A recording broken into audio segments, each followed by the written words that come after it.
Hi, everybody. Welcome back for another book review. Today, Berto y sus Buenos Amigos by Chris Stoles from Vancouver, Canada.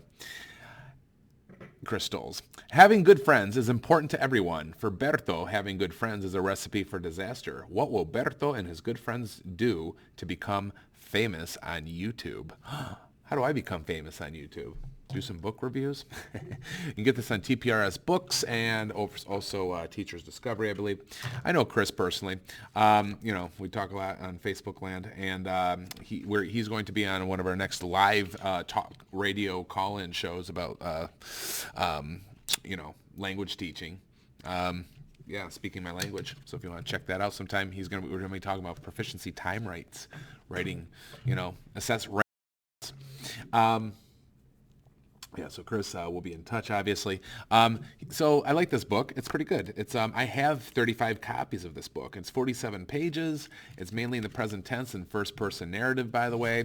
So right off the bat, it starts off with, Soy Berto Rodriguez. Soy de España, de Madrid. Soy inteligente, interesante y cómico. Me gusta jugar al fútbol, comer, hablar con mis amigos y ver videos en YouTube. Mi youtubera favorita es mi amiga Paquita. So, anyways, it's in first person, and yo digo la verdad, I tell the truth. So Diego's in here. Dice, mi padre me dice, in direct object, me dice. So a lot of dialogue in here, by the way. Yo le digo a mi papá, I want to go to Felipe's house. Quiero ir a la casa de Felipe. ¿Puedo ir a la casa de Felipe? Can I? Puedo. Mi papá me dice, limpia tu cuarto primero. Clean your room first. So, muy aburrido. Aburridísimo, grandísimo. So he puts that in here as well. Debajo de la cama, debajo. Okay, so you'll need that word underneath. I have to. Yo tengo que limpiar. Have to. Yo prefiero textear. No quiero hacer mi tarea. Let's see. No quiero. I have to is in here. Voy. Yes, did you do your homework, Berto? ¿Hiciste la tarea? Sí, mamá. Hice la tarea y limpié mi cuarto. Limpiaste tu cuarto. So there's some past tense, I and you at least a little bit in the dialogue. The past tense is not much in here at all. It's all basically first person present. Okay, Chris did a really good job at this. And then there's these text messages that go on between between Berto and some of his friends, and this kind of like bloop, like little text message bubbles to each other. Está lloviendo. Ooh, present progressive. Look out. But yeah, definitely a pretty cool book. I have 35 copies of this, and it's also for my silence. I put 5 copies out for silent sustained reading, and what else? Oh, yo no comí y Felipe y Paquita no comieron. Tengo hambre. So there's a lot of vocabulary in here. And simple past, it's a very Spanish one book. You can just tell by just flipping through this. It actually has the direct object pronoun in here. Carlos, do you have your phone? Yeah, father, I have it. Lo tengo. Carlos, ¿tiene tu chaqueta? Sí, papá, la tengo. Chris is being very deliberate, as you can tell when he's writing this book, to plug in that direct object. There's reason you can just see why he's writing things in here the way that he is.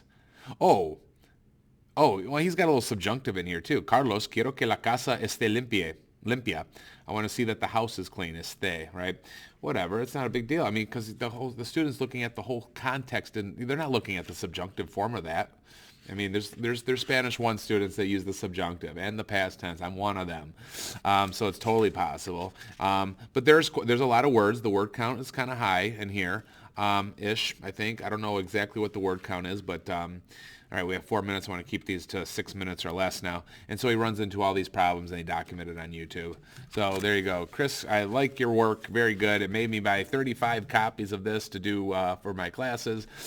Spanish 1, I do Tumba to start us off. Probably beginning of October, I do Tumba with Spanish 1 with Meyer Canyon. Then I go into this book, or I might make this the third book, and I go to Brandon Brown Wants a Dog as the second book. Then this is the third book. I think that's a good, that's a good series. Or where to take your students from Tumba to Brandon Brown Wants a Dog to Berto and their good friends. But you obviously have to just, in Spanish 1, you gotta start plugging those high frequency words from the get-go in Spanish 1, along with como te llamas and want and has and, you know what I'm saying? Quiere, va, está, es, I, right? The Super 7, right? Puedo, piensa, right? Those, you gotta get, And then you're well on your way to be able to do stuff like this and you know, and get way ahead of what the textbook, you know, does and stuff if you're doing textbook curriculum, which I am to a certain extent.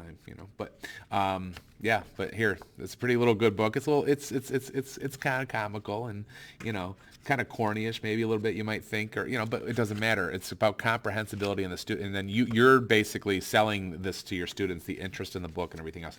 You can talk about paella, because paella's in here. It falls on the floor and dogs eat the paella. Football is in here. Talk about football, the importance of football. So obviously other things that is mentioned in this book, paella and football in Spain. In addition to reading this book, talk about those other elements and show them things and talk about other things in the target language and comprehensible language that the students can understand. About football es muy popular en España, clase. ¿Cómo se llama el equipo famoso de... I wouldn't be able to tell you that. I'd have to find out who the, you know, popular sports soccer team is in Spain. But anyways, there you go. That's all I have to say right now. So, hey...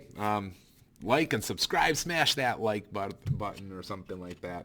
I'm Darren Way, and all of you are awesome. We're language teachers. Happy second language acquisition and input and interaction to us all.